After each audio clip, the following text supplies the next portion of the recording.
Le parallaxe, le parallaxe, le parallaxe. Bonjour à tous, c'est Paul de la vidéo tout simplement. Aujourd'hui, on s'attaque à du lourd, du très lourd Oui Michel, puisqu'on va parler du parallaxe, ou en tout cas de l'effet parallaxe. Mais avant qu'on commence, je voudrais vous raconter une petite anecdote personnelle, ou en tout cas une petite histoire, même si je suis absolument pas doué pour les raconter.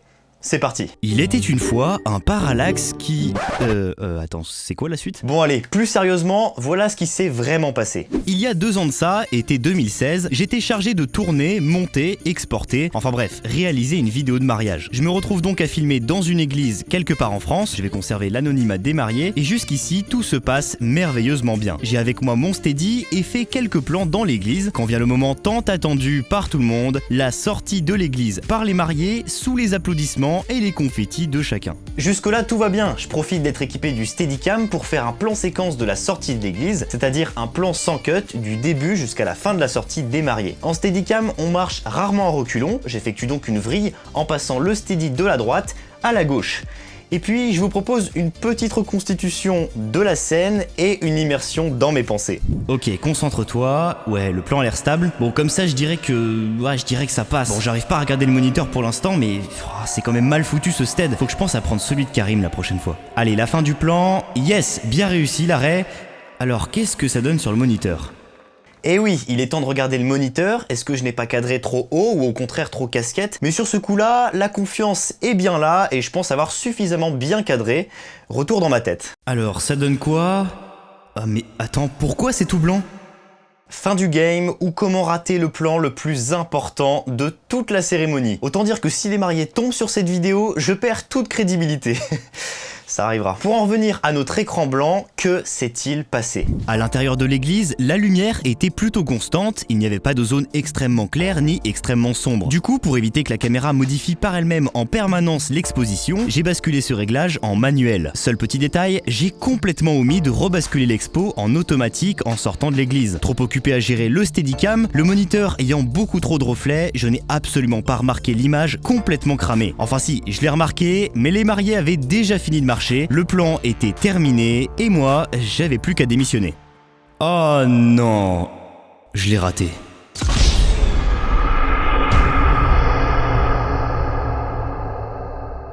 En général, on présente un film, pas des excuses. Mais là, je dois dire que j'envisageais sérieusement la deuxième option. On peut rattraper des choses au montage, c'est sûr, mais ça allait être un peu compliqué. Avant de se démonter, il y avait quand même 2-3 trucs à essayer. En premier, on pouvait essayer d'assombrir l'image progressivement. L'exposition était bonne au début, il suffit d'aller à la fin, d'assombrir le plan et de demander à Premiere Pro d'appliquer l'effet progressivement. En vain, l'image n'était même plus cramée, mais carrément blanche. Impossible. Deuxième essai, modifier la chronologie du montage pour que ça passe. Le tout début du plan était bon, puis l'image s'éclaircit, à ce moment-là j'intègre un fondu au blanc qui se termine sur un plan fixe à la sortie d'église. Beaucoup mieux, mais loin d'être parfait. Troisième option, chercher quelqu'un dans l'entourage des mariés qui aurait pu lui capter la scène. Idée valable, mais en réalité la plupart des personnes présentes ce jour-là n'ont pris que des photos et pas de vidéos. Des photos, pourquoi pas après tout, c'est toujours mieux que rien. En les passant rapidement à la suite, on pourrait presque retrouver une chronologie, une sorte de diaporama. Mais là encore, pas grand monde avait des photos potables. Mais qui pourrait bien avoir pris des photos ce jour-là? Voici la question.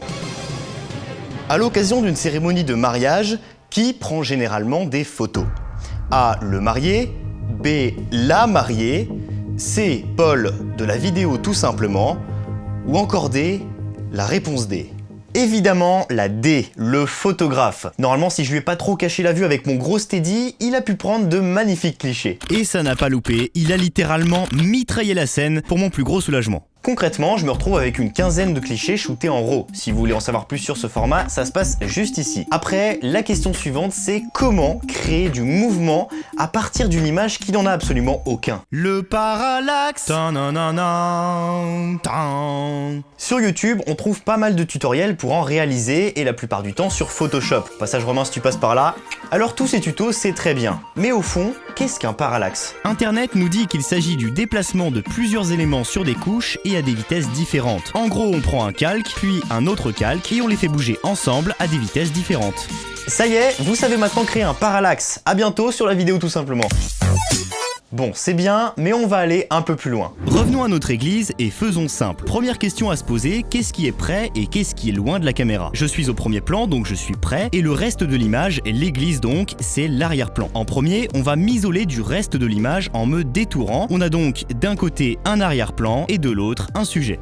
Ha! Si seulement c'était aussi simple. Là tu triches, parce qu'en fait tu as pris à chaque fois deux clichés. Un avec le sujet et l'autre avec l'arrière-plan cadré exactement de la même façon et sans sujet. Et je vous assure que le jour du mariage, le photographe il s'est pas embêté à prendre deux photos à chaque fois, une avec et sans les mariés. Oui, il y a une petite étape intermédiaire. Une fois que le sujet est isolé, il faut reconstituer l'arrière-plan initial. On peut le faire grossièrement sur Photoshop avec l'outil correcteur localisé ou y passer un peu plus de temps, mais ça, tout dépend de la qualité du rendu que vous souhaitez obtenir au final. Du coup, cette fois, ça y est, on a bien un sujet seul et un arrière-plan sans sujet. Ensuite, il faut imaginer ce que donnerait un travelling si on le réalisait sur cette scène-là. Par exemple, tout ce qui serait le plus près possible de la caméra passerait rapidement devant elle lorsqu'elle bouge, et l'arrière-plan, lui, se déplacerait beaucoup plus lentement. Donc tout ce qui est près se déplace vite, et tout ce qui est loin se déplace plus lentement. Paul est proche de la caméra, donc il se déplace vite, l'arrière-plan est plus loin, il se déplace plus lentement. On regarde les deux ensemble, et ça fonctionne parfaitement.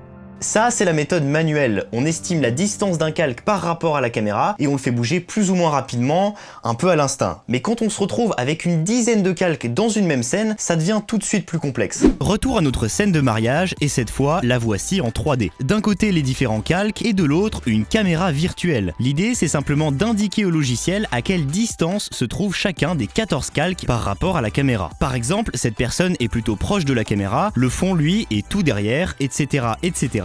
Une fois placé, on rentre en vue caméra, du coup ici il n'y a qu'une seule chose à faire, animer la caméra. En gros, pour éviter d'animer un par un chaque calque en espérant que la parallaxe soit respectée, on anime simplement la caméra et là, on est sûr que ça marche. Pour passer rapidement en revue les étapes nécessaires à ce parallaxe là, j'ai d'abord développé une photo RAW pour rattraper les couleurs, effacer un par un chaque confetti présent à la base sur la photo, et Dieu sait qu'il y en avait. J'ai ensuite isolé et parfois reconstitué chaque calque, trouvé des pétales de rose sur Google, intégré chaque calque dans une composition 3D, animer les pétales de rose, flouter ou bokeh certains calques, pris du paracétamol, animer la caméra en X et en Z, réuni et développer les quelques photos prises avant, les intégrer au montage, intégrer un bruit de déclencheur réflexe, effectuer un rendu de 2h30, puis voir le résultat.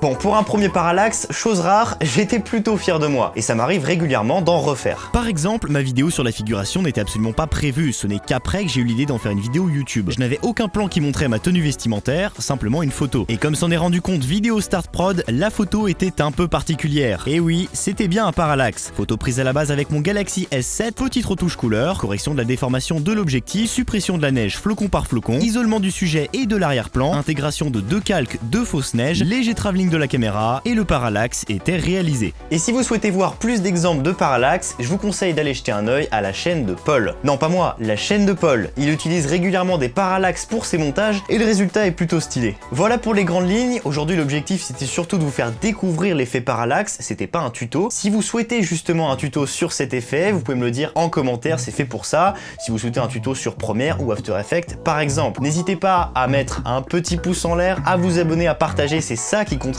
à faire connaître la chaîne. Et quant à moi, je vous retrouve très bientôt pour la suite de la vidéo sur les 3 GoPro sur la vidéo. Tout simplement.